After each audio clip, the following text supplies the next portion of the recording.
So this is James Esky with the GVU MSAT program with the BOC Principles assignment. Going down our review questions, the first one is, did I learn anything new from this assignment?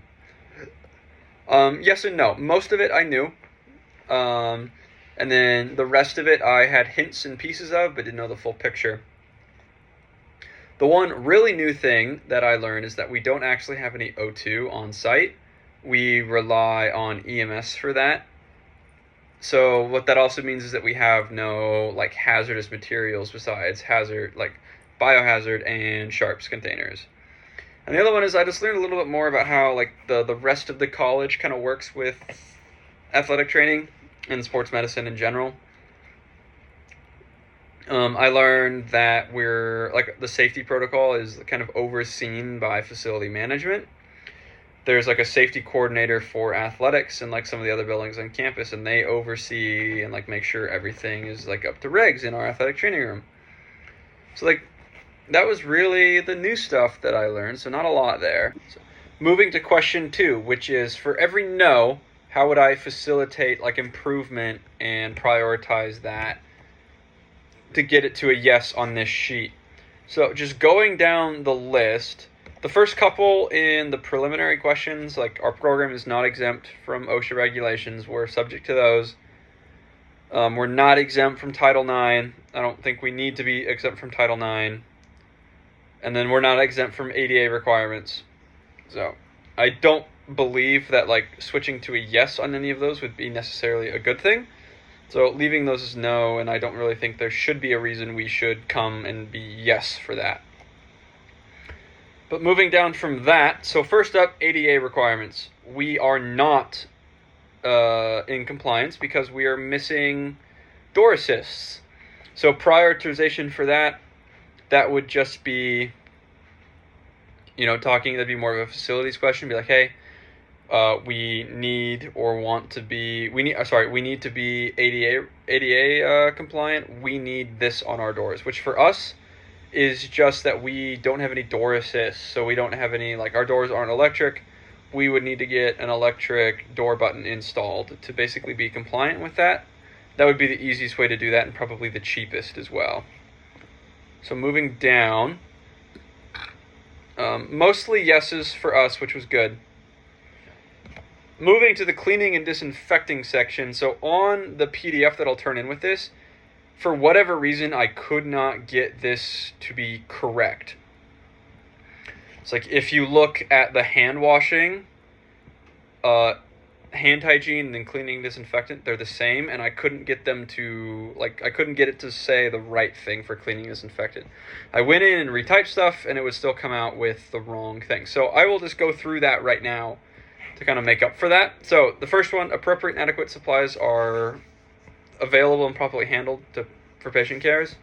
Yes, we have all the supplies that we need to clean things. We have alcohol, prep pads, / cleaning solution. We have, hand washing stations or sinks that can be used to wash things as well. We have dishwasher. We have food safe and just hard surface cleaners. We have all these things that lets us kind of clean the facility in the different areas of the facility that we need to. Moving down, are they stored? Are they available to properly clean, disinfect patient care and equipment? It's the same one twice. Appropriate and adequate supplies are available to clean and disinfect the healthcare environment appropriately. Yes. Again, just like we just said, we have all the disinfectant. We have the alcohol solutions that we use to clean all the things in and around our athletic training room. So, the one thing that we don't have is that we don't really have employee education. So that would be a no there. We have a yearly training, which a lot of these things on this list are included in the yearly training.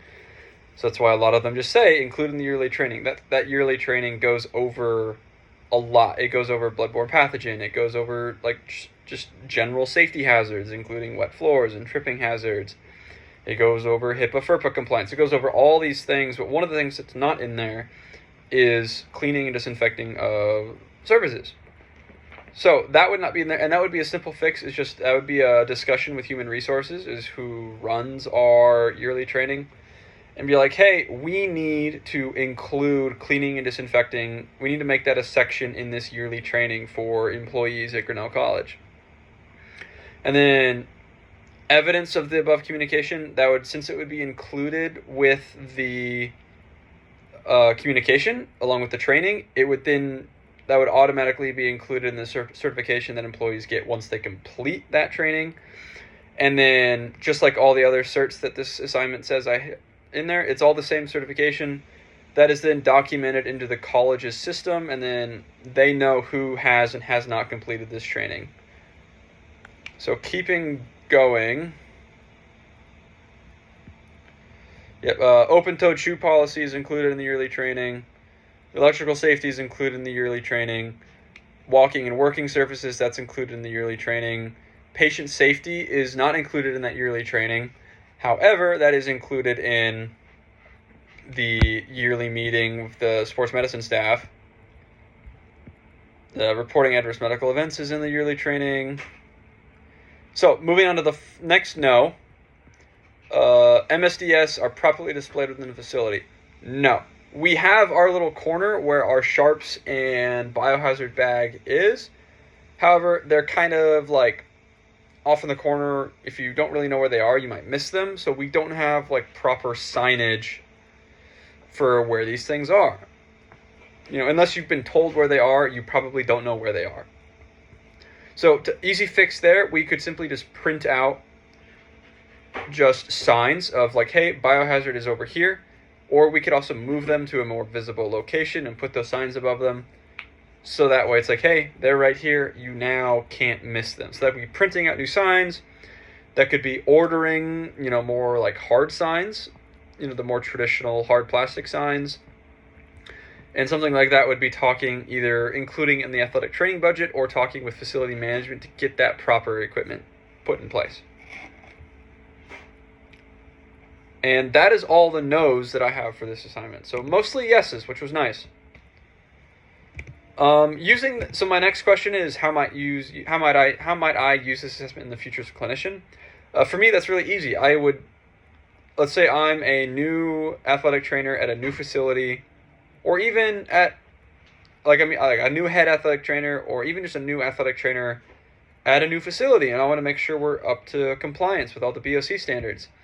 I could take this, I could run through this, and then I could just check off all the no's. It's like, hey, we are not compliant here. Let's be compliant.